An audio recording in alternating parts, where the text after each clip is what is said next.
தமிழ்நாட்டில் நடப்பது சீமானின் தமிழ் தேசிய ஆட்சியே. அதற்கு திராவிட முதல்வர் மு.க.ஸ்டாலின் அவர்களே சாட்சி. இந்த தலைப்பில் தான் இந்த காணொலியை நம்ம விரிவாக காண இருக்கோம். முதல்ல ஒரு விஷயத்தை பதிவு செய்கிறேன். இப்படி ஒரு வார்த்தையை சொல்கிறதால அப்போ ஸ்டாலின் ஆட்சியில் நடக்கிற அனைத்து பிரச்சனைகளுக்கும் சீமான் காரணமா அப்படின்னு கேள்வியை முன் வச்சுட்டு வராதிங்க. அதே போல் இந்த விஷயம் சொல்வதற்கான காரணம் இருக்குது. அது நீங்கள் காணொலியோட நிறைவில் தெளிவாக புரிஞ்சுப்பீங்க. ஆனால் சீமான் அவர்களுடைய கருத்துக்களும் பேச்சுக்களும் எந்த அளவிற்கு கேலிய பொருளாக ஒரு வசைபாடு பொருளாக மாறி இருக்குங்கிறது எல்லாருக்கும் தெரியும். ஆனால் அந்த கருத்துக்களுடைய அர்த்தம் புரிந்த தம்பி தங்கைகள் அதை எந்த அளவிற்கு வீரியமாக கொண்டு சேர்க்க முடியுமோ மக்களிடம் கொண்டு சேர்ப்பதற்கு அயராக பாடுபட்டு வருகிறார்கள். இந்த வகையில் சமீபத்தில் அண்ணன் சீமான் அவர்கள் பெரம்பலூரில் ஒரு மீட்டிங் போட்டாங்க.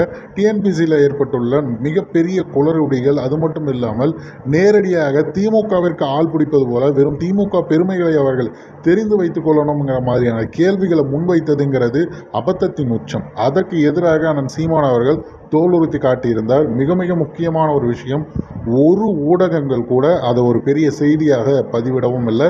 அவர் பேசுவதை சொல்லலை, போஸ்ட் போடலை.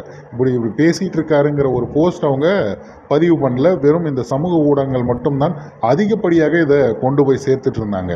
இதையும் நம்ம காலப்போக்கில் பதிவு பண்ண வேண்டிய விஷயங்கிறதால நம்ம அதையும் சேர்த்தே சொல்கிறோம். ஆனால் சீமான் அவர்கள் அவருடைய ஆட்சி வரைவில் என்னென்னலாம் சொல்லியிருக்காரோ அதையெல்லாம் கேலி கிண்டல் பண்ண நாய்கள் இப்போ அதையே தன்னுடைய ஆட்சியில் செயல்படுத்தி கொண்டு அதை தான் செய்வது போல மாற்றிக்கொள்ள பார்க்கிறார்கள். அந்த வகையில் தான் அண்ணன் சீமான் அவர்கள் சொன்னது போல ஒரு தமிழ் தேசிய சிறந்த குடிமகன் அப்படின்னு ஒருத்தவனை கொண்டு வரணும் போது அவங்க மரக்கன்று நடணும். அந்த மரக்கன்று நட்டு அவங்க அந்த விஷயத்தை இப்போ கவர்மெண்ட்டுக்குன்னு ஒரு சைட் இருக்கும்ல, அந்த மாதிரி விஷயத்தில் அவங்க அப்லோட் பண்ணும்போது அந்த நபருக்கு பார்த்தீங்கன்னா தனியாக ஒரு விருது வழங்குவது போலவும், அதே நேரத்தில் அவர் நிறைய மரங்கள் 100 மரங்கள் நட்டிருக்காரு அப்படின்னா அவருக்கு சிறந்த தமிழ் தேசிய குடிமகன் விருது அப்படின்னு சொல்லிட்டு லட்சம் மரங்கள்னு ஒவ்வொன்றுக்கும் ஒவ்வொரு விருது தரணும்னு சீமான் சொல்லும்போது சிரித்த நபர்கள் இப்போ அதே விஷயத்தை பார்த்தீங்கன்னா பள்ளி கல்வித்துறை கையில் எடுத்திருக்கிறது நமக்கு எவ்வளோ சிரிப்பாக இருக்குங்கிறத நீங்கள் யோசிச்சு பார்க்கணும்.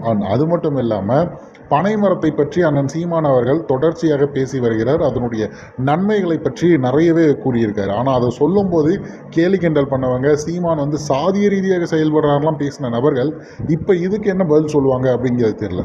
ஏன்னா ஆட்சியாரை அனுமதி மிக முக்கியமானது.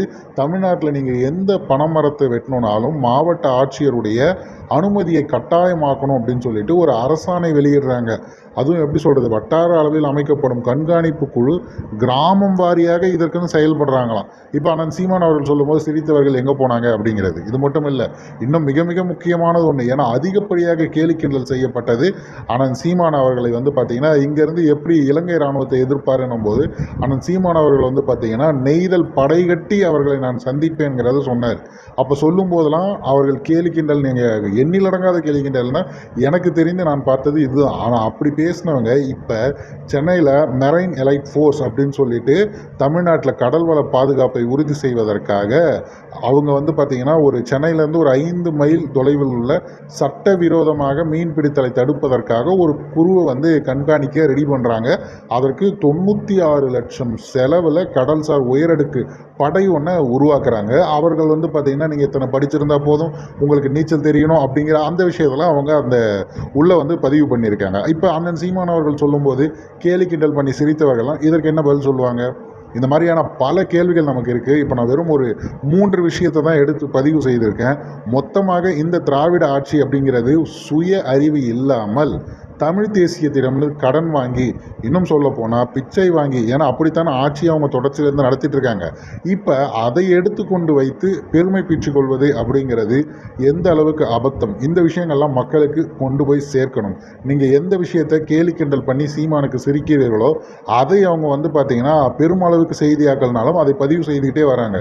ஏன்னா ஒரு காலத்தில் இது செய்யும்போது நாங்கள் முன்னாடியே செஞ்சுக்கிட்டோம்னு சொல்லிட்டு பீத்திக்கிறதுக்காக இதை செய்கிறாங்களே தவிர வேற ஒரு காரணமும் கிடையாது. அதே போல உளப்பூர்வமாக அதை நேசித்து அதை ஒரு சிந்தனையாக கொண்டு வந்தது தமிழ் தேசிய அரசியல்ங்கிறத மக்கள் தெளிவுபடுத்தணும் என்பதற்காகவே இந்த காணொலியை நம்ம பதிவு செய்கிறோம். அண்ணன் சீமான் அவர்களுடைய கொள்கையில் இந்த மாதிரி பல விஷயங்களை அவங்க திருடி செய்திருக்காங்க. நான் பதிவிட்டது போல உங்களுக்கு தெரிந்த பல நிகழ்வுகள் இருக்குது. அது உங்களுக்கு தெரிந்தது எல்லாத்தையும் பின்னோட்டத்தில் பதிவிடுங்க.